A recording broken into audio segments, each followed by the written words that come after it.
Salam hörmətli həmkarlar, hər birinizi xoş gördük. Bugün sizlə ənənəvi olaraq həftənin ikinci, dördüncü və şənbə günləri üçün 21:00-da olan canlı yayımlarımıza, növbəti canlı yayımıza başlayırıq. Bugünkü mövzumuz Azərbaycan təhsili necə çıxılmaz bir labirintə salınıb, bundan danışacağıq və təhsil prosesini tənzimləyən hüquqi normativ sənədlər niyə yoxdur və yaxud da çox azdır və eyni zamanda məktəb nizamnamələri, məktəblərin fərdi nizamnamələri niyə qəbul edilmir? Bundan danışacağıq. Mən canlı yayımın linkini indi qruplarda paylaşacağım və bir neçə dəqiqədən sonra canlı yayımıza başlayacağıq və düşünürəm ki, bir yerdə bugün qoyduğumuz bu suallara bir yerdə cavab axtaracağıq və sizdən də xahişim canlı yayımı bəyənin, paylaşın, bir yerdə mövzunu bir yerdə müzakirə edək.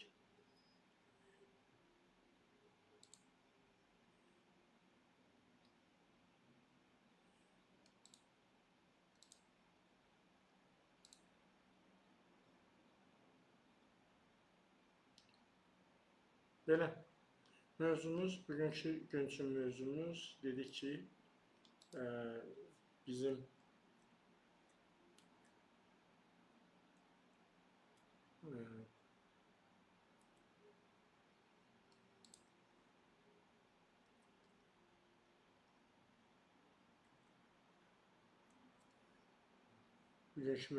dedik ki,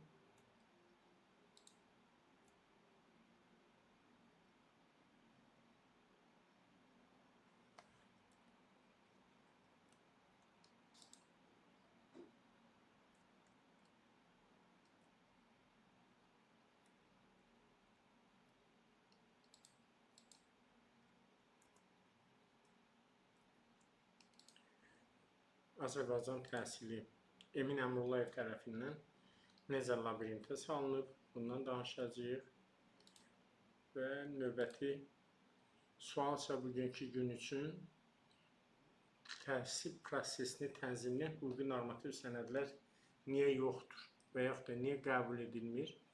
Bununla bağlı danışacağıq. Düşünürəm, bir də məktəb nizamnamələri niyə qəbul edilmir?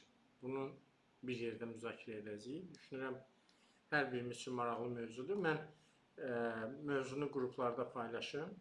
Siz də ekranı bəyənin. Bu mövzu ilə bağlı hansı fikirləriniz var? Bunu zəhmət olmasa qeyd edin.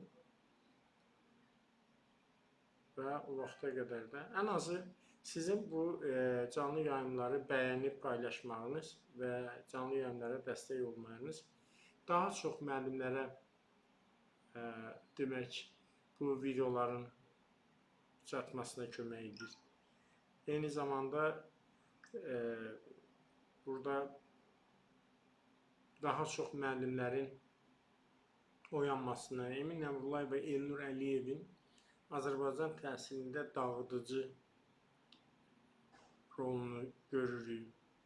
Yəni, müəllimlərin maarifləndirilməsinə xidmət edir və düşünürəm ki, çox istərdim ki, hər birimiz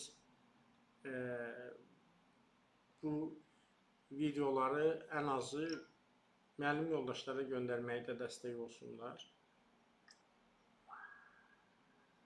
Nəticə etibarı ilə biz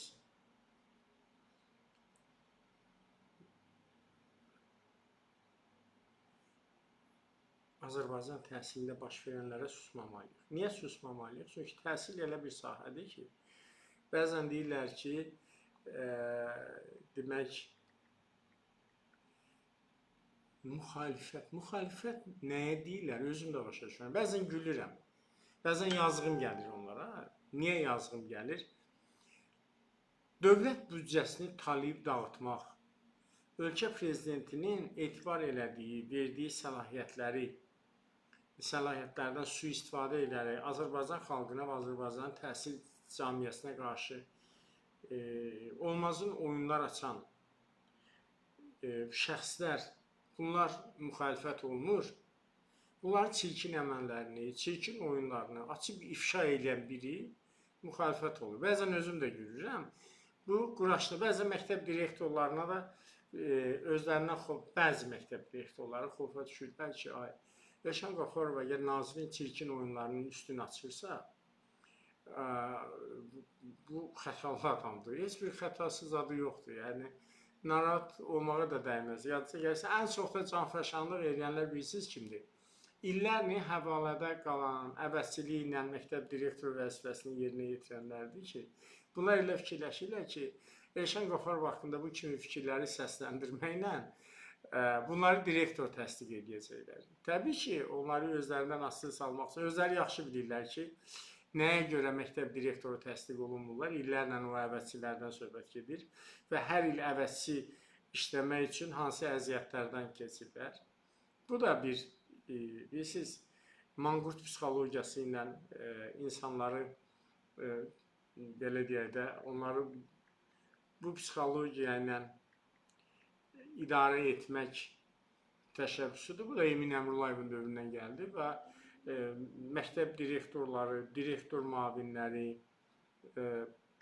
bir il müddətinə vəzifəyə təyin olunurlar. Niyə bir il? Bax, sual olunur. Niyə bir il? Əsas gətirirlər Əmək Məcəlləsinin 47-ci maddəsinin F bəndinə ki, hər iki tərəfin razılığı var və məktəb direktoru illərlə, aylarla hazırlaşır, bu qədər imtahanlardan keçir, bu qədər gözləmələrdən keçəndən sonra özü xahiş edir ki, mənlə müddətli əmək müqaviləsi bağlı. Əslində, onları özlərindən asılı salmaq üçün bu addım atılır və düşünürəm ki, çünki məktəb direktorları, ümumiyyətlə bütün vəzifəli şəxslər yaxşı bilirlər ki, daha yaxşı görürlər onlar içərdən ki, Azərbaycan təhsili nə qədər bərbad hala salınır. Yəni, Emin Əmrullayev özü də düşüb labirintə, özü də deyək ki, burada xüsusilə də təhsildə baş verənlərin artıq aydın görünür ki, kələfin gücünü itirib. Və məsələnin digər bir tərəfi də ondan ibarətdir ki, Emin Əmrullayev həm də yaxşı başa düşür ki, bugün özünün də və Azərbaycan təhsilinin də idarəsi Elnur Əliyevin əlindədir. Çünki Elnur Əliyev həm qara kassadır, həm də görürsünüz ki, Azərbaycan təhsilində bütün negativ hallara yol verən şəxslər zaman-zaman gəlir, bir müddətdən sonra vəzifələrə təyin olunurlar. Məsələ vəzifəyə təyin olmaqda deyil, təbii ki, bunlar öz cinayətkar qruplaşmalarını ətrafında daha sıx birləşdirirlər. Məsələn, hamının soruşduğu 500 plus sayı olan o məktəblərdə esse ilə bağlı maxinasiya eləyən şəxsi dedi ki, regionların birinə müavin göndərdilər. Və hamı yaxşı bilir ki, bugün təhsil institutunda kassa kimdədir? Təlimləri satmaq kimdədir? 40% öncədən təlimlərin pulunu alıb təlimləri satırlar. Və yaxud da ki, digər məsələlər, təlimçilər komandası yaradırlar və bu təlimçilər hardan formalaşır? Təhsil institutu. Çünki təhsil institutu ölkədə əsas, necə deyərlər, bu bir dəqiqə üzr istəyirəm, kompüteri keçirdi. Təhsil institutu demək, ölkədə elmi pedaqoji sahədə araşdırmalar aparan yeganə elmi tədqiqat institutudur. Bunu hamımız bilirik. Amma bugün təhsil sahəsində hansı elmi pedaqoji tədqiqatlar gedir, hansı araşdırmalar gedir və bugün Azərbaycanda yeni pedaqoqlar necə yetişir? Təlimçilər adı ilə. Və bu təlimçilər necə formalaşır? Bir şey əzbərləyir, təlim paketi götürür, təbii ki, buradan satın alır təhsil institutundan və adı olur təlimçi bir müddətdən sonra isə artıq psixoloji və mənəvi cəhətdən tamamilə Elnur Əliyevdən və onun komandasından asılı hala düşdükdən sonra, çünki bunlar bilirsiniz, çirkin oyunlar, pullar, pul silinmələrlə məşğul olurlar və daha sonra isə Respublikanın hər yerində artıq təlimçilər bir formalaşıb. təlimçilər formalaşıb. Yəni istənilən halda irəli çəkilmək üçün təlimçilər, çünki bunlar təhsil institutunun xətti iləndir. Və bunlarla da doymayaraq dediyimiz kimi yeni layihələr, o cümlədən müasir metodist layihəsi və s. bu kimi addımlar atırlar və nəticə etibarilə zaman-zaman bu qruplaşmalara rəhbərlik edənlər, onlardan o pulları gətirən kassirlər demək təhsil idarə etmə, yerli idarə etmə orqanlarında funksional vəzifələri gətirirlər. Və bu yaxınlarda Bakı Şəhər Təhsil İdarəsinə də onlardan biri gətiriləcək. Çünki müdir kimi, namizəd kimi hazırlanır təhsil institutundan. Çünki uzun müddət ki, hələ Emin Əmrullayev Təhsil İnstitutunda olan zaman demək orada əsas təlimlərin satışını həyata keçirən şəxsdir. Və biz bu məsələ ilə bağlı bir neçə dəfə danışmışıq. Yaxın günlərdə Bakı Şəhər Təhsil İdarəsinə yeni müdir müavini təyin olunacaq. Və bu müdir müavini uzun müddət Emin Əmrullayevin dövründən təlimlərin satılmasına rəhbərlik edib. İndi də Elnur Əliyevin sağ qollarından biridir. Və nəticə budur. Bugün Azərbaycan təhsilində böyük bir bazardır. Bu bazarın idarə edən icraçı direktor Elnur Əliyevdir. Rəsmi direktor Emin Əmrullayevdir. Və hara gedirsən təhsildə bazar münasibətidir. Bunu hamımız görürük və nəticə olaraq bunun əziyyətini kim çəkir?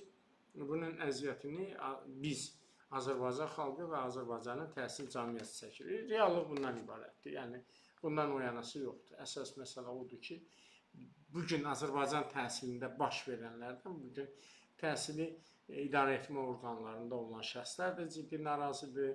Bugün müəllimlər də ciddi narazıdır, valideynlər də ciddi narazıdır, şagirdlər də ciddi narazıdır. Amma bu narazılıqlar günü-gündən artmaqdadır. Mən əvvəllər çox narahat olurdum ki, bu narazılıqlar günü-gündən artır, bunun nəticəsi nə olacaq? Çünki bu narazılıqlar bu cəmiyyətin müəyyən bir sahəsini əhatə edir. Təkcə ümumi təhsildə 1.700.000 şagird var. Nəzərə alsaq ki, 11 milyona yaxın ölkədə əhali var. Və bunların hərəsinin 2 valideyni və yaxud da bir əlavə olaraq bir də deyək ki, ailə üzvü olsa, bu da gəlib 8-9 milyona çıxır. Belə çıxır ki, Azərbaycanda məktəblərdə elə baş verənlərin, təhsillə təkcə baş verənlərin ölkə əhalisinin hər 5 nəfərdən 4-ü birbaşa təhsil edir. Və baş verən bu narazılıqlar ölkədə süni şəkildə sosial narazılıq yaradır. Və sonra Emin Əmrullayevin tarixçəsinə baxanda və bunun SORS fondu tərəfindən yetişdirilmiş bir şəxs olduğunu gördükdə və onun əməlləri məndə təəccüb doğurmur. Çünki Emin Əmrullayevin missiyası da Azərbaycan cəmiyyətində narazılıq yaratmaqdır. Və Azərbaycan cəmiyyətində yaradılmış bu sosial narazılıqları zaman-zaman xarici institutlar, təbii ki, bugün Cənab Prezidentin apardığı siyasət nəticəsində onların dişləri qırılıb, Azərbaycanda əlləri qandallanıb, amma yenə də yəni bir sosial baza yaratmalıdır. Emin Əmrullayev öz missiyasını çox dırnaqarası şəkildə, gözəl şəkildə həyata keçirir. Emin Əmrullayevin, açıq deyirəm, təhsilin tısından anlayışı olmayan adamdır. Və bugün Emin Əmrullayev Azərbaycan təhsilini bazar qaydaları ilə idarə edir. Məhz bu səbəbdən bu pul silmələr, bazar qaydalarından idarə olunma və özünün də ixtiyarının özündə olmaması. Bir çox hallarda məndə şübhə yaranır. Adamın psixoloji problemi yoxdur əcaba görə. Çünki danışığı, hərəkətləri və indi hiss olunur, görürsünüz, son müsahibələrdə, bu yaxınlarda özünün də maliyyə yardımı aldığı saytların birinə müsahibə vermişdi. Daha sonra Xəzər TV-də bir müsahibə verdi və çox ciddi psixoloji sarsıntılar keçirdən bir adamı xatırladır, əgər o müsahibəyə baxmışsınızsa. Və nəticə etibarilə ekranı bəyənin, paylaşın və qorxmayın. Azərbaycan təhsilində baş verənlər bizim birbaşa ailəmizə, birbaşa övladımıza təsir edir. O baxımdan Emin Əmrullayevin və Elnur Əliyevin cinayətkar əməllərinin ifşa olunması və yaxud da kriminal əməllərinin ifşa olunması, dövlət büdcəsini gəmirmələri və Azərbaycanın təhsilini labirintə soxmaları sizi qorxutmasın. Yəni bunları biz ifşa edirik. Hə, ola bilir kimsə deyə bilir, kimsə deyə bilmir. Amma ən azı bu yayımları siz müəllim yoldaşlarınıza, müəllim kollektivlərinizə göndərməklə onların da maarifləndirməsini gətirib çıxardacaqsınız. Baxın, Azərbaycan təhsilində labirintə sürükləməyin əsas anlayışı izahı nə ilə verilə bilər? Bir, Azərbaycan təhsilində bugün islahatlar gedir. Bu islahatlar artıq dırnaqarası çərçivəyə düşür. Bugün Azərbaycan təhsilində yenilikləri nə ilə görürük? Götürək ali təhsili. Düzdürmü? Ölkədə ayrı-ayrı sahələr üzrə təhsil standartlarını Nazirlər Kabineti qəbul edir. Eyni zamanda hər bir peşə üzrə peşə standartları olmalıdır. Peşə standartları olmadığına görə istər ali təhsili olsun, istər orta ixtisas olsun, istər peşə təhsili olsun, bu təhsil müəssisələrinin hazırladığı kadrlar sonda hansı kriteriyalara, hansı meyarlara cavab verməlidir? Yoxdur ortada. İndi təbii ki, Təhsil Nazirliyi gedib səhiyyə üzrə, tibb üzrə peşə standartı hazırlamayacaq, amma Təhsil Nazirliyinin vəzifəsidir ki, müəllimlərin peşə standartını hazırlasın. Mən buradan Emin Əmrullayev özümü tuturam. Yəni, Azərbaycan təhsil büdcəsini özünün şəriki Elnur Əliyevlə çox rahatlıqla dağıda bilirsiniz, xərcləyə bilirsiniz. Layihələrə, LGBT və feministləri dəstəkləyən QHT-lərə qrantlar ayırmaqla və müxtəlif ödənişli olimpiyadalar keçirtməklə, müxtəlif layihələr adı ilə dövlətin təhsilə ayırdığı büdcəni dağıtmaqla. Amma çox maraqlıdır. Yəni, siz bir, heç olmasa güzgüdə özünüzə baxanda, bir özünüzlə danışanda zərrə qədər oturub fikirləşirsinizmi ki, yəni, bu dərəcədə sizə səlahiyyət verilib və bundan sui-istifadə edirsiniz, cəmiyyətdə sosial narazılıqlar yaradırsınız və təhsili də bilərəkdən təməlini tamamilə zədələməklə eyni zamanda da təhsil sisteminə də elə bir vəziyyət yaradırsınız ki, illərlə bu dəymiş yaraları aradan qaldırmaq lazım olacaq. İllərlə. Və sonra da 2-3 aydan bir tapılırsınız, bir briefinqə çıxırsınız, gəl gülürsünüz, gəl alnınıza gələni danışırsınız. Nə etdiyinizi, necə etdiyinizi adamlar başa düşmür. Yəni, doğrudan da bəzən sual da olur ki, Təhsil Nazirliyinin psixoloji durumu yerindədirmi? Elnur Əliyevlə bağlı məsələ aydındır. Adam indi Allah şəfa versin. Həm fiziki problemi var, həm psixoloji problemi var. Amma Emin Əmrullayevin özünün danışıqlarını, yəni heç nə yox, təkcə briefinqlərdə olan danışıqlarını, bəzən müsahibələrini ki, adam analiz eləyəndə düşünür ki, doğrudanmı adamın psixoloji durumu yerindədir ya yox? Bax, bu maraqlı haldır. Və labirintə, Azərbaycan təhsilinin labirintə düşməsi necə izah olunur? Məsələn, dedi ki, təhsil sahəsi, müəllimlərin peşə standartı yoxdur. Bugün ölkədə 46 ali təhsil müəssisəsinin 23-ü pedaqoji sahədə kadr hazırlayır. 23-ü, yəni 50%, hər iki ali təhsil müəssisəsindən biri pedaqoji sahədə kadr hazırlayır. Necə ola bilər pedaqoji işçilərin peşə standartı yoxdur? Hansı islahatlar danışır? Yəni, özü yalancı və riyakar adamdır. Yəni, əgər doğrudan da təməl atılan nəsə addımlar olacaqsa, buyursun. Bugün dünyanın təhsil sistemində rəqəmsallaşma və STEM demək, təhsili həyata keçirilir. Azərbaycanda bu necə həyata keçirilir? Necə ola bilir ki, layihələrə və təlimlərə milyonlarla vəsait xərclənir. Məktəblərimizdə normal kompüter yoxdur. Və Emin Əmrullayev utanmadan çıxıb deyir ki, Azərbaycanda status paylaşmışdı. Hər 12 şagirdə bir kompüter düşür. Bilirsiniz, hər şeyin bir dərəcəsi var. Bu, həyasızlığın da bir dərəcəsi var da. Necə ola bilir ki, Azərbaycanda? Məktəblərdən bu adamın anlayışı varmı, xəbəri varmı? Buna kim bu rəqəmləri verir? Yüzlərlə, minlərlə məktəblərimiz var ki, kompüteri yoxdur və yaxud da olan kompüterlər işlək vəziyyətdə deyil. Nazirlər Kabinetinin 3 avqust 2012-ci il tarixli 171 saylı qərarında göstərir ki, ümumi təhsil məktəbinin şagirdləri 1-11-ci sinif şagirdlərinin ümumi sayının hər məktəb üzrə hər 30 nəfərdən birinə kompüter düşməlidir. Məktəb üzrə. Tədris prosesində xidməti demirik. Xidməti kompüterlər olur məktəb direktorunda, kargüzarda, yəni katibə dediyimiz kargüzarda, tədris işləri üzrə direktor müavini, tərbiyə işləri üzrə direktor müavini, psixoloq, kitabxanaçı, təsərrüfat işləri üzrə direktor müavini və s. Yəni bu xidmət kitabxanasını dedim ki, burada bu xidməti kompüterlərdir. Bunları çıxırır. İnformatika otağında hər 30 şagirdə məktəb üzrə bir kompüter olmaqla hələ biz bununla bağlı dünyanın digər ölkələrindən çox geridəyik. Halbuki təhsil inkişafı üzrə dövlət strategiyasını cənab prezident demək 24 oktyabr 2013-cü ildə təsdiq edəndə orada baxmısınızsa 4-cü istiqamət üzrə yəni infrastrukturun formalaşması üzrə müəyyən olmuş, nəzərdə tutulmuş hədəflərdən biri də yəni 5-9-cu sinif şagirdlərin hər birinə bir yəni planşet verilməsi nəzərdə tutulur. Hansı məktəblərimizdə verilir? Necə olur Emin Əmrullayev layihələrə və təlimlərə milyonlarla vəsait tapa bilir? Necə ola bilir ki, imtahanlara bu qədər vəsait mənbəyi məlum deyil ki, bu qədər imtahanlar keçirilir və hər bir imtahanın keçirilməsinə də vəsait xərclənir. Niyə prezidentin sərəncamı həyata keçirilmir?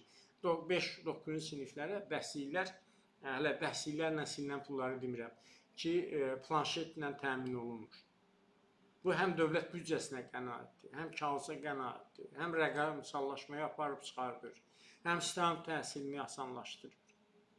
Əgər doğrudan da bu insan islahat aparmaq istəyirsə, yəni üzdə artistlik eləyib, yalan danışmaqla deyil, bəzən də çıxıb briefingdə xırıldamaq, gülmək, müəyyən psixoloji durumu yerində olmayan, anlaqlı insana məxsus olmayan, xas olmayan hərəkətlərlə orada gündəmi dəyişmək və s. kimi addımlar atmaqdansa, necə ola bilir bunlar həyata keçirilə bilir?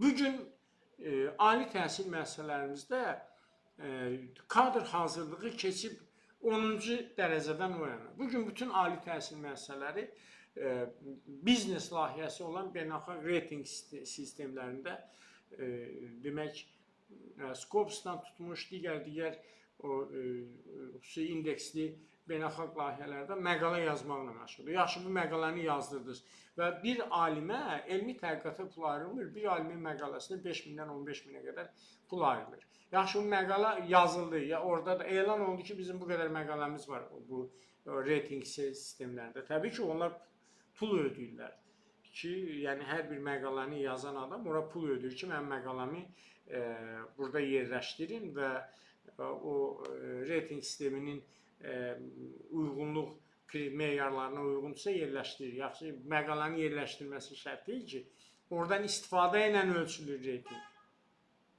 Digərləri ona nə dərəcədə istinad edir, bununla ölçülür. Videonu bəyənin və paylaşın və canlı yayın bitdikdən sonra bu video Tam TV Elşən Qafarov YouTube kanalında da yerləşdiriləcək. Buradan baxa bilməyənlər, yarımçıq baxanlar da oradan dinləyə bilərlər.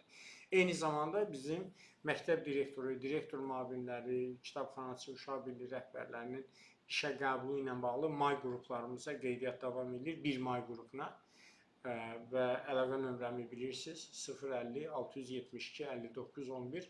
Hazırlıq qruplarına qoşulmaq istəyənlər də müraciət edə bilərlər. Eyni zamanda hal-hazırda işləyən məktəb direktoru, direktor müavinləri üçün təhsil prosesini, tədris prosesini tənzimləyən hüquqi normativ sənədlərin praktikaya tətbiqi və sənədləşdirilməsi mövzusunda praktik məktəbşünaslıq dərslərimizdə may qrupu üçün qeydiyyat davam edir. Orada da 50% indirim var. Qoşulmaq istəyənlər də yenə 050 672 59 11 titrlarda görürsünüz nömrəni. Demək, qoşula bilərlər. Ali məktəblərimiz bugün də kadr hazırlığı arxa planda. Peşə təhsil müəssisələri biz Mənim bildiyimə görə 35 milyondan yuxarı vəsait xərcləndi peşə məktəblərinə və 5 peşə təlim mərkəzi yaradıldı və bu gün peşə təlim mərkəzini artıq bitirənlər 2018-ci ildən bu yana əmək bazarında iş tapa bilirlərmi və yaxud da ki, o yenə də onlar da əlavə olaraq usta yanına və yaxud da ki, peşəkar yanına gedib əlavə öyrənməyə gedirlər. Ondan sonra iş həyatına başlayırlar. Axı bu peşə təlim mərkəzləri biz Cənubi Koreya modelini götürdük. 20-nin 80-a prinsipi ilə dedik ki, başlayacağıq. 20% nəzəriyyə, 80% praktika. Bu bizim əmək bazarımızda çox ciddi şərait yaradacaqdır. Digər bir tərəfdən ölkə prezidentinin 2022-ci ildə sərəncamı var ki, əmək bazarını öyrənməklə bağlı 2 institut yaradılmalı idi. Bu institutlardan biri Elm və Təhsil Nazirliyinin nəzdində olmalı idi. Elmi Tədqiqat İnstitutu olmalı idi. Digərisi Əmək və Əməkdaşlıq Sosial Müdafiəsi Nazirliyində araşdırma aparan bir institut olmalı idi və Elm və Təhsil Nazirliyinin yanında, yəni onun tərkibində Elmi Tədqiqat İnstitutu kimi yaradılmadı. Bununla da işimiz yoxdur. Və bugün peşə təhsil məsələləri və orta ixtisas təhsil məsələləri niyə saxlanılır? Niyə saxlanılır? Niyə biz bir dəfəlik addım atmırıq? Niyə biz demək, bakalavriatı ali təhsilin 1-2-ci kursunda eləmirik? Yəni, bunun üçün bu çətin deyil də. Yəni, bugün təhsildə müsbət nəticələrə dönüşü 3 il ərzində əldə etmək mümkündür. Artıq Emin Əmrullayev 5 ildir təhsil naziridir və bu yaxınlarda mənim informasiya mənbələrində, belə deyək, saytlarda bir məqalam getdi. Yəni, Azərbaycanın təhsil tarixi və Emin Əmrullayev nazir olduğu dövr qara ləkədir və bu qara ləkə kimi illərlə də tanınacaq. Çünki bu insan sırf bazar adamıdır və bütün addımlar bazar prinsipi ilə qurulur. Burada sadəcə üzdə, belə deyək, müəyyən məsələlər güya islahatçı nazir kimi özünü göstərmək istəyir, onu da göstərə bilmir. Güya pozitiv bir nazir kimi, sadə bir nazir kimi göstərir, onu da göstərə bilmir. Yəni, onun psixi pozğunluğu dərhal görünür. Digər bir tərəf isə bugün bizim təhsilimizdə ən ürək ağrıdıcı məsələ isə demək, ən böyük ağrıdıcı məsələ. Sizin suallarınıza cavab verəcəm. Suallarınızı rəy bölməsində yazın. Suallarınızı rəy bölməsində yazın. Bir qədər sonra fikrimi tamamlayıb sizdən demək, suallarınıza cavab yazacağım mən. Və burada digər bir məsələ nədən ibarətdir? Burada təhsil prosesini tənzimləyən hüquqi normativ sənədlər bir hissəsi Elm və Təhsil Nazirliyi tərəfindən hazırlanır. Təsəvvür edin, şagirdlərin məktəbə qəbulu və yer dəyişməsi, o cümlədən uşaqların məktəbə qəbulu və yer dəyişməsi qaydaları 2014-cü ildə qəbul edilib və 2014-cü ildən bu yana artıq 11 il keçib, artıq şagirdlərin məktəbə qəbulu və yer dəyişməsi qaydası elektron qeydiyyat forması ilə aparılır. Tamamilə fərqli bir sistemlə aparılır. Və çox maraqlıdır ki, şagirdlərin və uşaqların məktəbə qəbulu və yer dəyişməsi, o cümlədən şagirdlərin sinifdən sinifə keçməsi 2015-ci ildə qəbul edilib. Bunlar hamı Mikayıl Cabbarovun dövründə qəbul edilən sənədlərdir. Artıq yeni yanaşma var, artıq elektron hökumət sisteminə var. Görürsünüz, rəqəmsal məktəb sisteminə gedirik, bu elektron jurnal və s. bütün bunlara gedirik. Niyə yeni qaydalar tətbiq olunmur və hər dəfədə də valideyn narazılığı məktəb direktorunun üstə, müəllimin üzərinə gəlir. Valideynlər sanki məktəb, o cümlədən məktəb rəhbərliyi, müəllimlər valideynlərin qabağına mişin kimi verilir və ölkədə təhsildə əməkdaşlıq etməli olan valideynlə müəllim, valideynlə məktəb qarşı tərəflər kimi, qarşı tərəf kimi görünür. Niyə? Çünki bu Emin Əmrullayevə sərf edən variantdır. Bugün nə qədər insanlar, valideynlər məktəbdən, müəllimdən narazı olsalar, Emin Əmrullayevin Azərbaycanda Azərbaycan təhsilini dağıtmaqda cinayətkar əməllərini, onun o Elnur Əliyev və təlimçi qruplaşmasının cinayətkar əməlinin demək, daha az fərqində olacaqlar. Təsəvvür edirsiniz? Bu insan sırf yetişdirilmiş insandır. Gəlir gündən bir balaca olan kimi bir şey ortaya gündəm atır və gündəmi dəyişir. Nəticə etibarı ilə ölkədə təhsil sisteminin düzgün idarə olunmadığı və ümumiyyətlə idarə olunmadığı gözə görsənmir. Yəni bu onun o Sorsun o Mərkəzi Avropa Universitetində oxuduğu, öyrəndiyi və orada xüsusi kurslara cəlb olunduğu o öyrəndiyi bilik bacarıqlarının nəticəsidir. Bax, məsələ buradadır. Və o cümlədən də çox təhsildə hara baxırsan, demək, ya hüquqi normativ sənədlər yoxdur, olanı da yarımçıldır. Keçən görüşümüzdə danışdıq. Adam oturub məktəb sənədləşməsi ilə bağlı əmr imzalayır. 13 iyul 2022-ci il. Məktəbdən təhsildən o qədər anlayışı yoxdur ki, tədris pedaqoji sənədlərlə bağlı əmr imzalayır. Tədris pedaqoji sənədlərlə əmr imzalayır. Maliyyə təsərrüfat sənədlərlə məktəbin özünün kargüzarı ilə bağlı hissələri yoxdur. Ondan qabaqçı məktəb sənədləşməsi ilə bağlı təlimat 1994-cü ildə verilib, 30 il bundan öncə. İndi məktəb sənədləşməsinin bir hissəsi, yəni tədris pedaqoji sənədləşmə, deyək ki, Təhsil Nazirinin 2022-ci ildə verdiyi əmrlə tənzimlənir. Maliyyə təsərrüfat sənədləşməsi isə hələ 94-cü ildə qəbul edilmiş o hissə ilə, halbuki bu məktəb sənədləşməsi bir sənəddə olmalıdır. Az-çox Mikayıl Cabbarovun vaxtında verilən hüquqi normativ sənədlərdə o qədər əcaib şəkildə dəyişdirilir ki, sanki yerinə yetirilməsi mümkün olmayan kimi. Təhsil institutunun işi təlimlər keçmək deyil. Bu, əlavə təhsil mərkəzləri eləməlidir. Qanunvericilik də deyir ki, bizim demək olar ki, bir Şəkidə universitetimiz yoxdur. Bütün bölgələrdə universitetlərimiz var. Bütün bölgələrdə universitetlərimiz var. Bu, əlavə təhsil şöbələri var. Niyə universitetlərə verilmir bu əlavə təhsil həyata keçirilməsi? Özlərinin 2-3 əlavə təhsil mərkəzi var və bu əlavə təhsil mərkəzi ilə həyata keçirilir. Məktəbləri yoxlayan şəxslər, dediyimiz kimi, bir kursdan gətirilmiş resepsiyonlar qrupası yoxlayır. Nədə Elnur Əliyev həmin kursda işləyir? Nədə Emin Əmrullayev həmin kursda işləyir? Bu şəkildə olmalı deyil.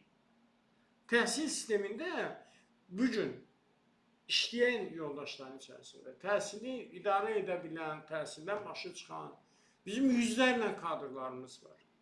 Hələ mən buradan bilirəm, görürəm və yaxud da Respublika məktəblərinin əksəriyyətindən informasiyam olduğu üçün bizim elə məktəb direktorlarımız var ki, bütün regionu idarə edə bilər. Çox maraqlıdır, savadlı və bacarıqlı kadrlar görünməzdən gəlinir, sıxışdırılır. Özləri kimi nağara forması olan, içi boş olan kadrlar sürətlə karyerada irəli gedirlər. Çünki Emin Əmrullayev özü də elə nağara tipində olan kadrdır. İçi boşdur, yəni anlayışı yoxdur təhsildə. Danışa bilər, filan ola bilər, o birisi dediyimiz kimi cəlb olunduğu xaricdə xüsusi kurslarda öyrəndiyi o bacarıqları nümayiş etdirə bilər, gündəmi dəyişə bilər. Amma reallıq odur ki, bu insanın təhsildən anlayışı yoxdur. 10 ildir, 12 ildir Təhsil Nazirliyindədir. Sektor müdüründən Təhsil Nazirliyinə gəlir. Bu adam oturduğu budağı kəsir. 20 il bundan qabaq vəziyyət pisdir, ona görə pisdir. Bu 20 ildə, bunun 12 ili sən aparıcı vəzifələrdə çalışırsan və ümumi təhsil daim sənin təhsilin altında olur.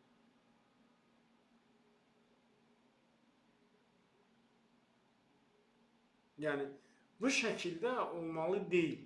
Hüquqi normativ sənədlər qəbul olunmalıdır. Məktəb direktoru gözünü döyməli deyil. Yalancı gəncləşmə siyasəti aparır. Hansı gəncləşmə siyasətindən danışa bilərsən ki? Sən regional təhsil idarəsində sektor müdürlərindən tutmuş, məktəbəqədər ümumi təhsil üzrə dövlət agentlərində, Elm və Təhsil Nazirliyində dövlət qulluğu vəzifələrinə necə gəldiyi öz təyinatla verirsən. Dövlət qulluğu haqqında Azərbaycan Respublikasının qanununu saymırsan.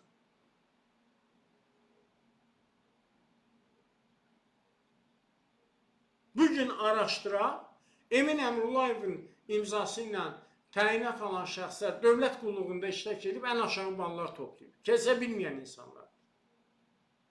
Bu adam dövlətin qanununu tapdaq altına alır. Görməzdən gəlir, istədiyini eləyir. Özü də bilir ki, nazir ömrünə az qalır. Özü də bilir ki, elədiklərini burnundan fitil-fitil gətirəcəklər. Necə indiyə qədər Azərbaycan dövlətinə qarşı düşmən yolunu tutan, cənab prezidentin etimadından sui-istifadə edib, insanları ona qarşı narazılıq yaradan şəxslər hamı cəzalarını alıblar. Emin Əmrullayev də cəzasını alacaq. Və o gün də uzaqda deyil.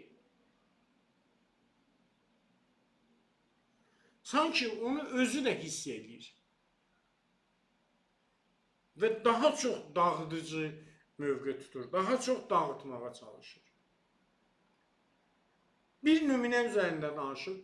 Baxın, ölkəmiz 1991-ci ildə müstəqilliyi qazandı. Bu il müstəqilliyimizin 34-cü ilini qeyd edəcəyik. Siz təsəvvür edirsinizmi? Azərbaycanda indiyə qədər məktəblərin fərdi nizamnaməsi yoxdur. Nizamnamə nədir? Məktəbin idarə edilməsinin əsaslarıdır. Məktəblərin idarə edilməsinin əsasıdır. Təhsil müəssisələrinin idarə edilməsinin əsasıdır. Emin Əmrullayevə deyəcəksiniz, nə aidiyyəti 34 ildir qəbul olunmayıb. Emin Əmrullayev 5 il təhsil institutunda işlədiyi müddətdə təhsil sahəsində az-çox elmi araşdırma aparılan bütün şəxslər sıxışdırıldı və özünün gəncləşmə siyasəti ilə, yenə deyirəm, o məlum kursdan olan resepşenləri, nə bilim, onunla pubda, restoranda, barda, kafedə oturan adamları təhsil institutunda toplamaqla Azərbaycanın təhsil institutunun evini yıxdı. Təhsil institutunu bir kursa çevirdi. Təlim verən bir əlavə təhsil mərkəzinə çevirdi. Ən azı Emin Əmrullayevin 5 il təhsil institutunda direktor olduğu müddətdə və yaxud da ki, ümumtəhsil üzrə sektor müdürü olduqda, ümumtəhsil şöbə müdürü olduqda, ümumtəhsil müəssisələrinin nizamnaməsiz idarə edilməsinin mümkün olmadığını görməliydi. Təsəvvür edirsinizmi? Necə ola bilər bir ölkədə ümumtəhsil məktəblərinin nizamnaməsi yoxdur? İllərdir bunu deyirik biz. Təhsil haqqında qanun, ümumtəhsil haqqında qanunda ayrı-ayrılıqda 20-dən çox maddədə hər dəfə deyirik təhsil müəssisəsinin öz nizamnaməsi, təhsil müəssisəsinin öz nizamnaməsi. Nə böyük şeydir təhsil müəssisələrinin nizamnaməsini hazırlamaq və təhsil müəssisələrindən və onun rəhbərlərindən həmin nizamnamaya uyğun olaraq idarə olunmanı tələb eləmək. Ən azı, axı demir xaricdə oxumuşam, xaricdə baxsında gör. Demir ingiliscəni bilirəm, bu ingiliscə oxuduğu o ölkələrin hər hansı birində görsün, hansı bir ölkədə təhsil müəssisəsinin nizamnaməsi yoxdur.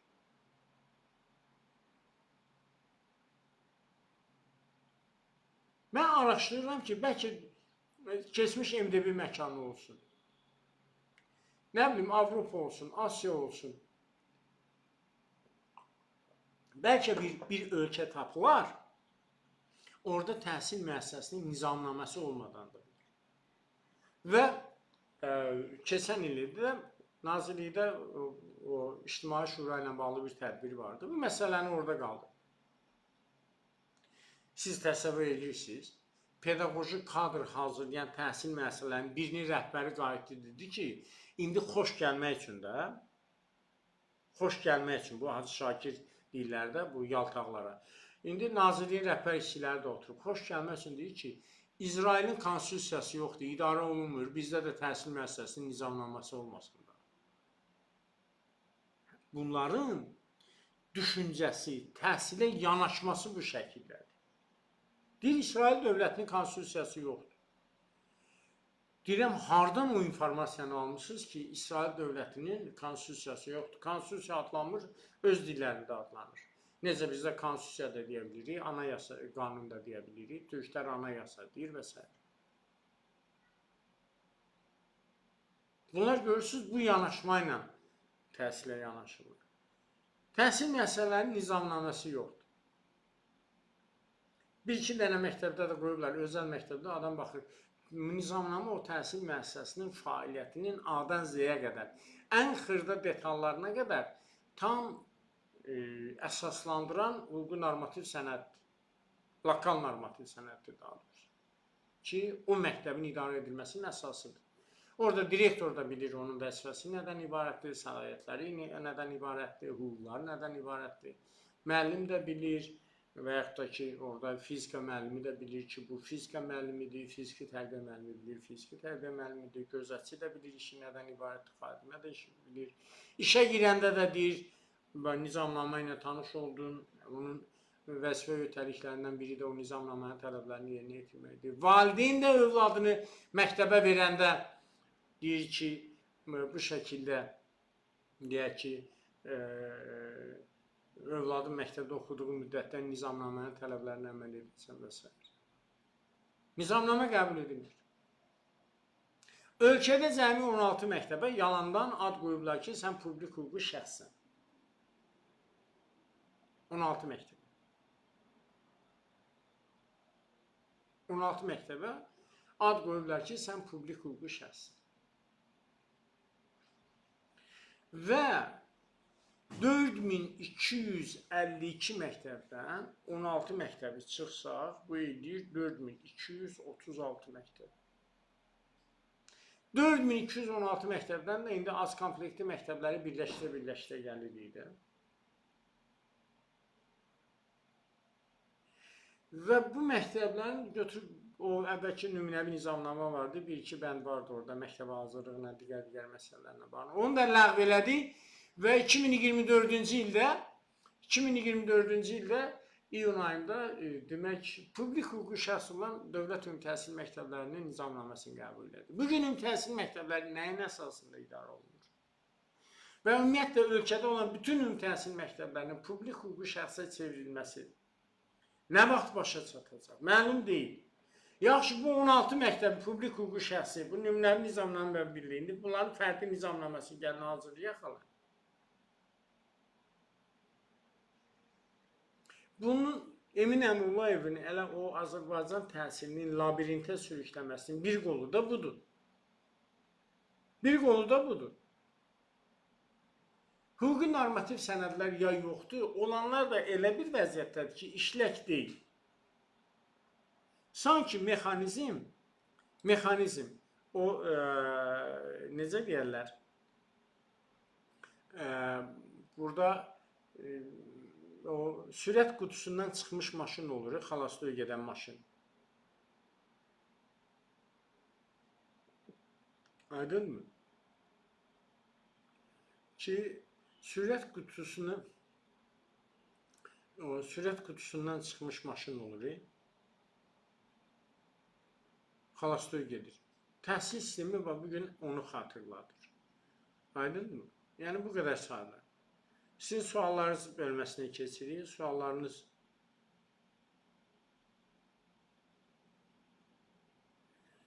Fəxri Rzayev deyir ki, məktəblər ləğv olunur, birləşdirilir. Hər evdən, hər müəllim evindən uşaq çıxır. Yəni, repetitorluğu nəzərdə tutur. Repetitorluq əslində kölgə təhsilidir.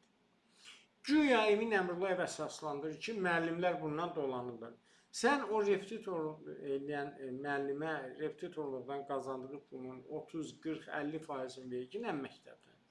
O müəllim canın qoysun da məktəbdə. Sən məktəbdə müəllimi saxlamısan 6 saat, 10 saat dərsə, müəllim 300-400 manat əmək haqqı alır. Sənin bir kafe restoranda oturub durduğun hesabın 2000-2500 manatdır. Müəllimin 5-6 aylıq əmək haqqısıdır. 5-6 aylıq əmək haqqısıdır.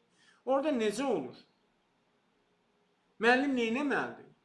Şəhərdə gedib taksi sürür. İşdən sonra. O repetitorluq eləməyi bacaran da, indi xanım müəllimlər də əksəriyyəti, o qalan da gedib repetitorluq edir də.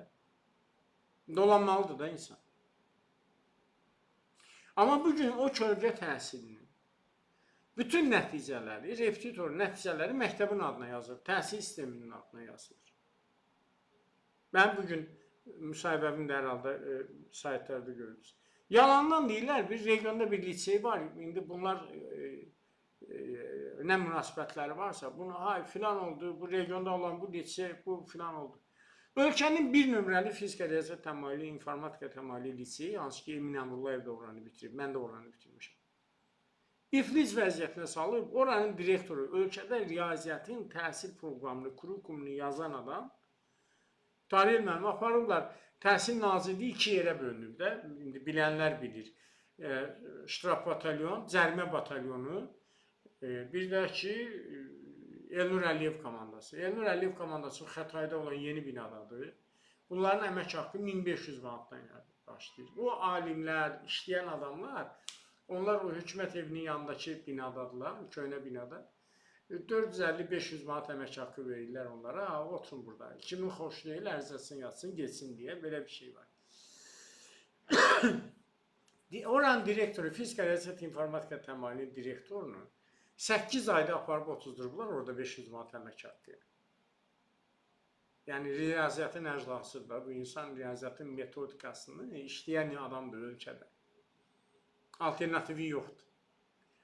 Və fizika, riyaziyyat, informatika təmayülü liseyi tapşırıblar, deyək ki, yəni şəxsinə hörmətim var, filoloq, Azərbaycan ədəbiyyat müəllimi. İnsan öz oxuduğu məktəbə qarşı belə düşmən mövqedədir. Səbəb, fizika, riyaziyyat təmayülü liseyi son illər olimpiyadaya ən çox şagird verən liseyidir. Fizika, riyaziyyat təmayülü liseydə qurulmuş təhsil sistemi illərdir dağıdıla bilmir. Emin Əmrullayev üzərində götürüb ki, lisey gimnaziyalardakı fəaliyyəti dağıdacaq. Lisey gimnaziyalara mərkəzləşmiş imtahan keçirilir. Uşaq gəlir, imtahan verir, sən bu bala görə get otur, humanitar təmayülü gimnaziyada oxuyur, sən get fizika, riyaziyyatda. Bu, harda görsənib insanın, bu lisey gimnaziyalar həmin sahə üzrə istidadı olan uşaqlar üçün açılmış təhsil məktəbidir. Necə ola bilər, sən müəyyənləyirsən, sən get otur gimnaziyada oxu, bəlkə bunu humanitar sahə yox, texniki, təbiət, riyaziyyat sahəsi çəkir. Yəni, bu imtahan xəstəliyi o qədər oturub, bu Emin Əmrullayevin. Ümumiyyətlə, psixologiyada var da bu, yəni, psixoloji çatışmamazlığı olan insanlar imtihanda nədir? Məsələn, xahiş edənlərin sayı artır. Elə insan var daha çox. Bu özünü daha dəyərli hesab edir, daha böyük hesab edir. Yoxsa niyə belə eləsin ki? Normal insan niyə belə eləsin? Mənim özümə də maraqlıdır. Və illərdir təklif edirik ki, gəlin oturan məktəblərin fərdi nizamnamələrini hazırlayır. Maraqlı deyil insanlara. Məktəblərin fərdi nizamnaməsi məktəbə nə verəcək? Məktəbin nizamlı idarə edilməsi. Məktəbə gələndə bilirsən ki, bax, bu direktorun işidir, direktor işini görüb görmür. Bu tədris üzrə mavinin işidir, bu işini görür görmür. Bu xadimənin işidir, bu bunu görür görmür. Yoxdur ortada heç nə. Və bu ortada heç nəyin olmaması, xaos, təhsil sisteminin labirintdə azıb itməsi bir nəfərə sərf edir, o da Emin Əmrullayev. Görürsünüz də, mən belə bərbad təhsil sistemini idarə edirəm. Mən belə bir bərbad qadını yazda gəlir, müəllimlərin şaftalı sözünü yaza bilməməyə alay edirdi. 2 gün sonra özünün çıxışında 2 cümlədə 10 dənə səhv tapıldı.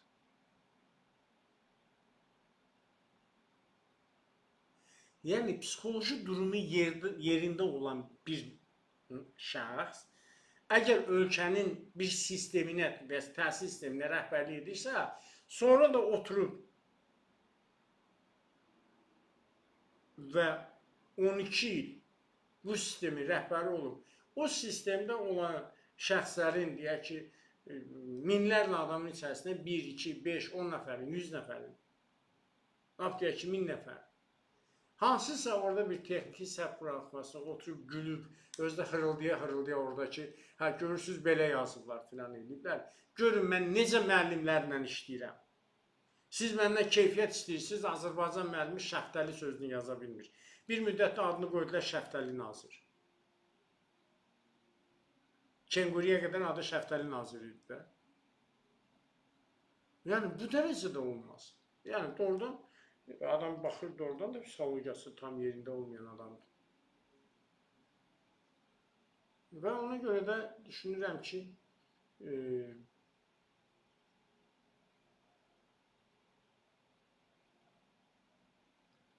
yazırlar, Gəncə Daşkəsən Regional Təhsil İdarəsinin sektor müdürü 9 nömrəli məktəbə direktoru pulla qoydurdu. 40 minə. Bəli, inanıram.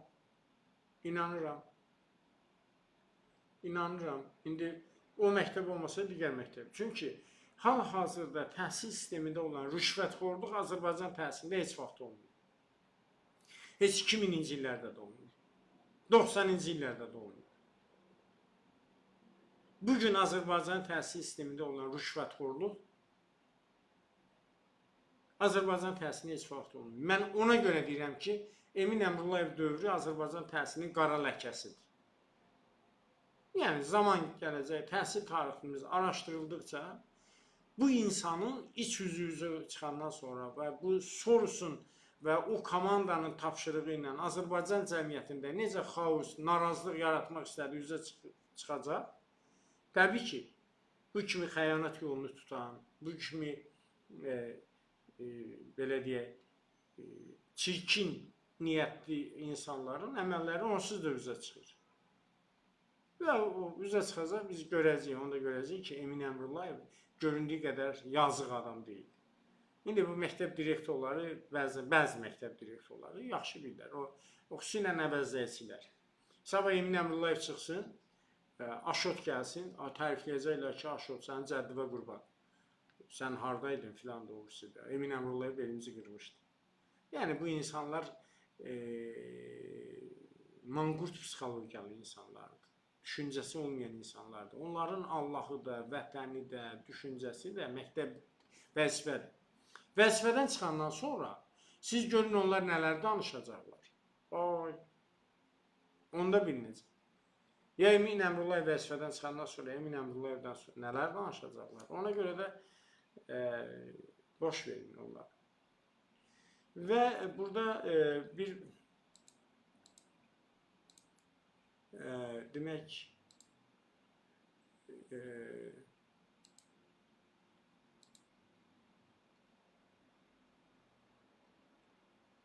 bir şey də demək istəyirəm. Suallarsa cavab vermək istəyirəm. Burada görə hansı suallar var.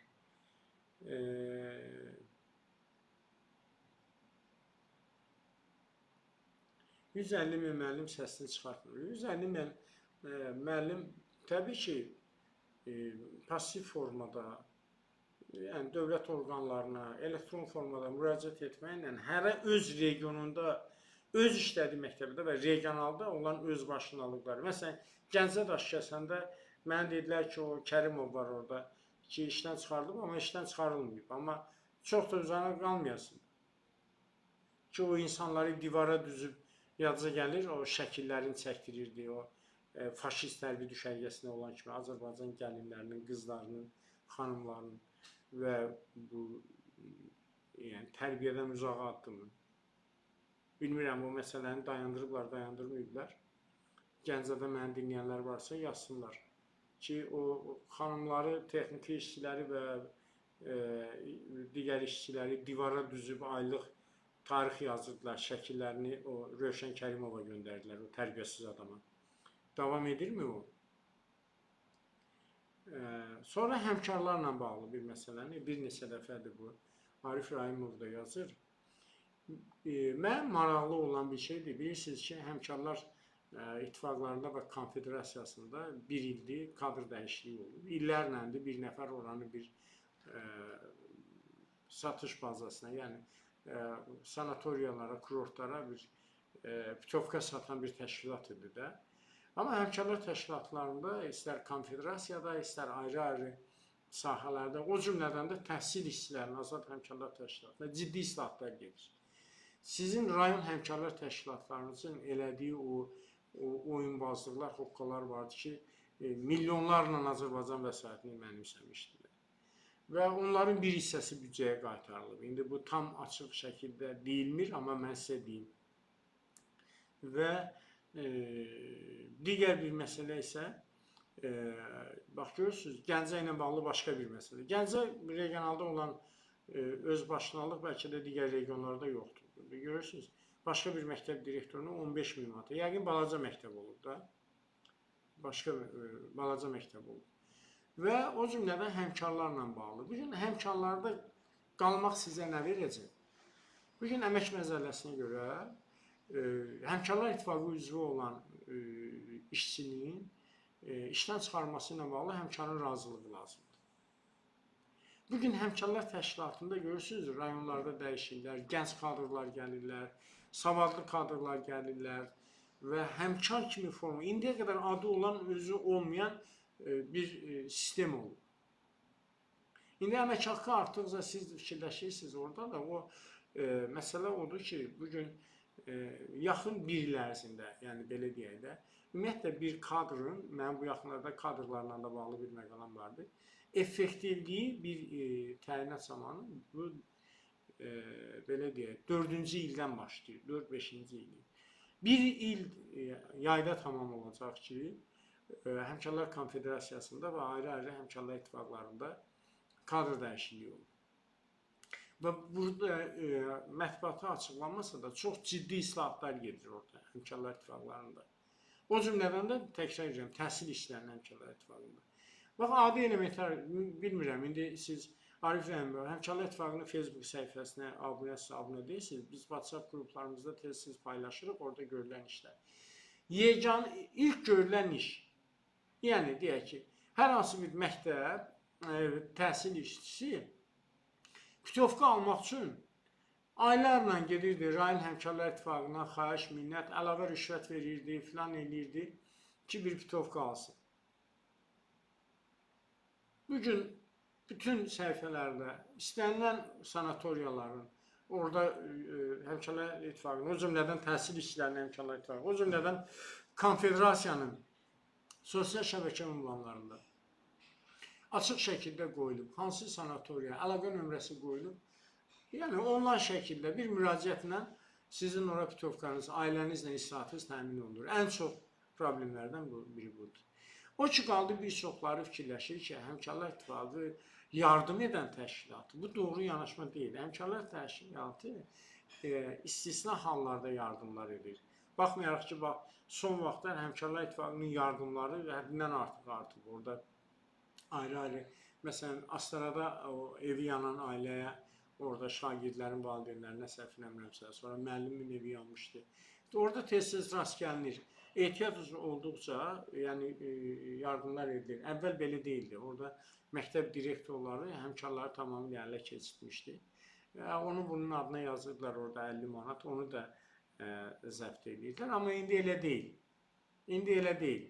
Amma cəmi 10 aydır da dəyişikliklər olub Həmkarlar Təşkilatında, 9 aydır. Və bu 9 ayda içəridə orada qurtlar vardı, əjdahlar vardı ki, hansı ki çökmüşdü sizin illərlə. Amma o vaxt heç vaxt səsinizi çıxarda bilmirdiniz, çıxartmırdınız da. Bugün Həmkarlar İttifaqında doğrudan da konfederasiyada, ümumilikdə, yəni çox ciddi islahatlar gedir, mən sizə deyim, inanın səmiyyətimə və yaxın 2 ildən sonra mən düşünürəm ki, Həmkarlar İttifaqının indiki gördüyünüz Həmkarlar İttifaqı olmayacaq. Yəni, məktəb direktorları, demək, işçiyə istənilən, müəssisədə istənilən haqsızlıq eləyə bilməyəcək. Regional Təhsil İdarəsi müdiri və yaxud da təhsil naziri istədiyi haqsızlığı edə bilməyəcək. Amma biz ona hazırıq ki, həmkarın üzvü olarıq. Bugün Elşən Qafarov deyək ki, Emin Əmrullayev çirkin əməllərinin üstünü açır, danışır, deyir. Elnur Əliyevin cinayətkar əməllərinin üstünü açır, deyir. Burada ən belə sizin meyarla götürsək, ən ucuzan tərəf Elşən Qafarovdur. Bugün Elşən Qafarov da Emin Əmrullayevin adamlarının təklifi ilə, o layihələr ki, təklif edirlər, gəl sənə filan qədər bir layihə verək. O layihə nədir? Ora-bura pulu yazsan, elə onlarla cinayət ortağı olursan da. Ya filan şey eləyək, filan şey eləyək. mən də belə deyək, maddi olaraq hansısa bir addım qabağa düşəcəkdim, amma mənəviyyatımı aparıb mənəviyyatsız insanların ayağının altına alacaqdım da. Amma reallıq odur ki, yəni mənim bunları deməkdə məqsədim odur ki, bugün bir məsələ olsa, Emin Əmrullayev tapşırsa, siz inanın burada elə o müəllimlərin sırasında yüzlərlə müəllim imza eləyəcək ki, Elşən Qafarov bizim Həzrəti Emin Əmrullayevi deyir ki, bu çirkin əməlləri var, bu Sorosun yeminlə böyüyüb, nə bilim, deyəcək ki, Sorosun pulu ilə təhsil alıb daha doğrusu. Yəni, bu şəkildə. Biz özümüzə sahib çıxa bilirikmi? Biz özümüz təhsil sisteminə sahib çıxa bilirikmi? Biz müəllim olaraq oturub gözləyirik ki, indi sentyabr gələcək. Gedib direktorun yanına gedib deyirik ki, sən filan müəllimə dərs az ver, yine mənə 2 saat artıq dərs ver. Bir müəllim yoldaşımız xəstələnir, birinci ona götürüb zəng eləməkdən ki, Elşən müəllim, niyə xəstələnmişsən, Allah şəfa versin, bəlkə yoldaşlarla yığışaq, bir dəstək ola filan. Birinci hamı qaçır direktorun otağına ki, filan müəllim xəstələnib, onun dərslərini mənə ver. Yəni, biz müəllim olaraq müəllimlikdən o qədər uzağa getmişik ki, nə bilim, kərpic zavodunda işləyən, broilerdə işləyən bir qulluqçu ilə təqribən eyni əqidə ilə yanaşırıq. Amma müəllimlik bu ruhani işdir, mənəvi işdir. İndi təbii sizdə də günah görmürəm, çünki Emin Əmrullayev kimi adam ölkənin təhsil naziri olanda müəllimi yəni, belə düşünməlidir. Məsələn, Misir müəllimin vaxtında bir çox məsələlər var ki, indikindən daha belə açıq idi və yaxud da və s. Amma ən azı müəllimə bir dəyər vardı. Niyə Misir müəllim özü müəllim idi? Yəni, o tərəzini, o balansı qoruyurdu. Emin Əmrullayev bazar adamıdır, menecmentdir. Yəni, satış mütəxəssisidir. Nəyi gəldi, satır. Qabağına nə gəldi, satır. Əlinə nə satır, satır. Daim mənəvi tərəfi, maddi tərəfi, nə bilim, digər tərəfini yəni, düşünmür. Bu adam satıcıdır. Onun bəxtindən də elə şəriki də gəlib Elnur Əliyev də özü kimi satıcıdır. O baxımdan yəni, eləyə bilir bunu. Amma Misir müəllimin vaxtında mənəvi dəyərlər gözlənilirdi. Maksimum dərəcədə gözlənilirdi. Baxmayaq ki, bir çox məsələlər indikindən qat-qat açıq idi, amma mənəvi tərəfi yerində idi. Bax, bu məsələlər var. Birinci növbədə biz oturaq fikirləşək ki, biz müəllim olaraq özümüzə və müəllim yoldaşlarımıza, biz peşəmizə, bizi birləşdirən peşə dəyərlərinə hörmətlə yanaşırıqmı? Yanaşırıqmı? Yanaşmırıq. Yanaşmırıq müəllimlər. Həmkarlar niyə çıxır? Bizə yardım vermir. Həmkarlar yardım verən təşkilat deyil. Həmkarlar sizin hüquqlarınızı qoruyan təşkilat. Deputat seçkisidir. Heç kim gəlib deputata demir ki, sən bax, Milli Məclisdə bu qanunun qəbul edilməsi ilə bağlı təkliflə çıxışlar bizim bu olsun filan. Deputatın işi orada. Deputata verir, bizə pul verginə, bizə yol çəkinə filan elə, şami işə düzəlkinə filan elə. Yəni, biz bilirsiniz belə qəribə bir vəziyyət, o qürurumuz ki vardı, o dəyərlərimiz ki vardı.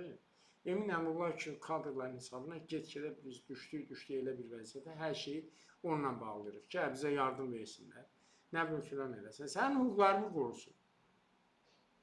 Əgər həmkarlar təşkilatı yerində olsa, hər hansı bir müəssisə rəhbəri işçinin hüququnu tapdalaya bilməz. Region və yaxud da sektor müdürü işçinin hüququnu tapdalaya bilməz. Ölkənin təhsil naziri təhsil verənlərin hüquqlarını tapdalaya bilməz. Təhsil işçilərinin, tək təhsil verənlərinin yox, bu sistemdə işləyənlərin hamısını. Ölkədə güya deyilənə qədər, dəqiq statistika yoxdur, 700 mindən çox həmkarlar təşkilatının üzvü var. Onun 300 mindən artığı təhsil sahəsindədir. Və bu haqsızlıq, bazar münasibətləri müəllim düşüncəsini dəyişdi. Müəllim peşəsinə yanaşmanı dəyişdi. Aydındır mı? Və mən çox arzu edirəm ki, Həmkarlar Təşkilatı haqqında yanaşmanız bu formada olsun. Həmkarlar Konfederasiyası bilirsiniz ki, əvvəl hamı elə bir nəfərin əlində cəmləşmişdi. Amma indi Həmkarlar Konfederasiyası ümumi bir də hər sahə üzrə Həmkarlar İttifaqlarının rəhbərləri də ayrı. Tək təhsil sahəsində yox, digər sahələrdə də Həmkarlar İttifaqlarının rəhbərlərində dəyişiklik olub, ciddi islahatlar gedir, yaxın və belə deyək, növbəti ildən sonra, artıq 2027-ci ildə biz nəticələri görəcəyik. Belə, düşünürəm, yordum sizi. Çox maraqlı bir sual verilib ki, 10-11-ci sinifin kitabları illərdir istifadəsi. Bax, bugün Emin Əmrullayev və onun yaxın ətrafı, yəni o yaxın ətrafı deyəndə o kriminal qruplaşma yoxdur ki, ölkə təhsilində adamlar. Bunlar, məsələn, yaxşı bilirlər ki, məktəblərdə 10-11-ci siniflər yoxdur. 11-ci siniflər ümumiyyətlə yoxdur. Yoxdur da, martdan verib imtahanı niyə gəlsin ki? 13-14 ay vaxtı var, taliyə həll olunur və salam. Sistem elədir ki, məktəb direktoru əlacsızdır. Və o 10-11-ci sinifə də, yəni bir sinif üzrə təqribən, məsələn, bizdə tam ortada təqribən, belə deyək, 100 minə yaxın uşaq var da. Adətən 90 min hər il 11-ci sinifi bitirir. Deyək ki, 90 min uşaq. Və 14 kitab var orada.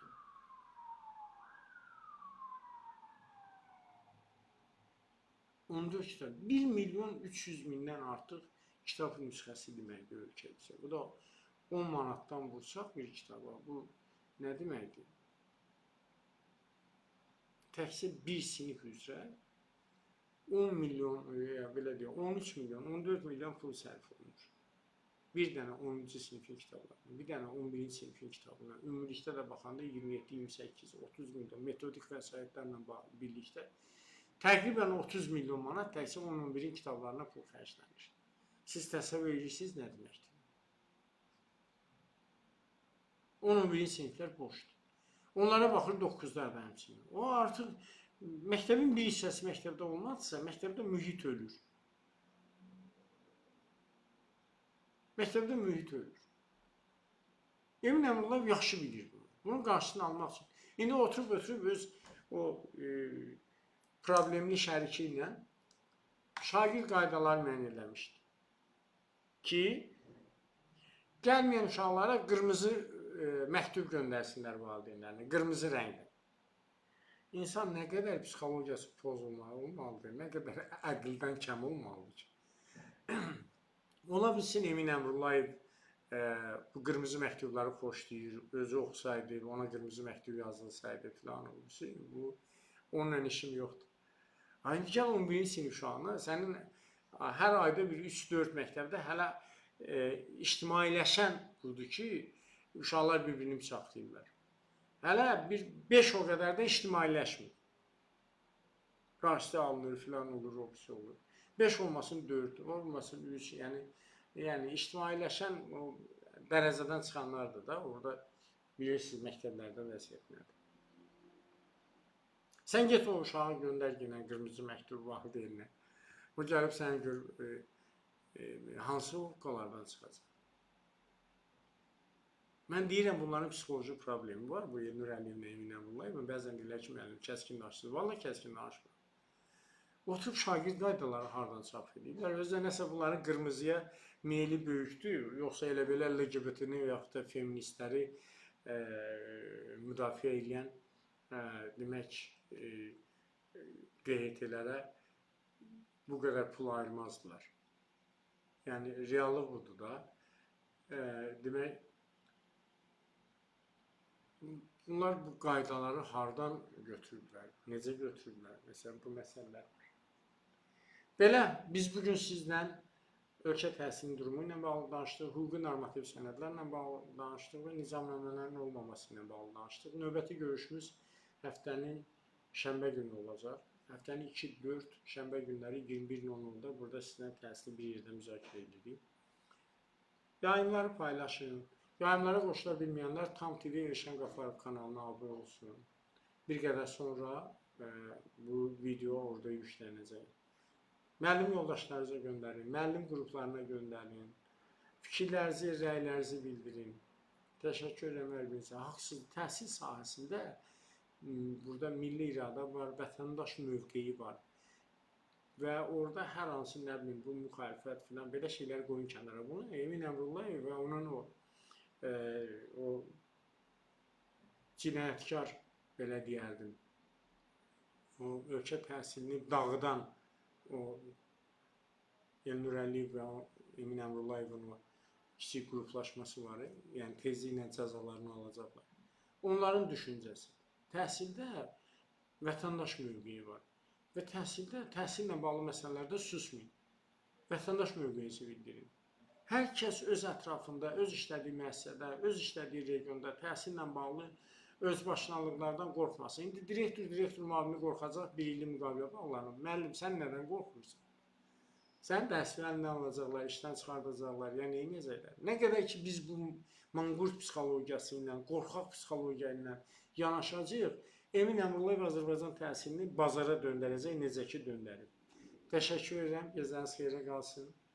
İnşallah şənbə günü saat 21:00-da təzədən görüşəcəyik.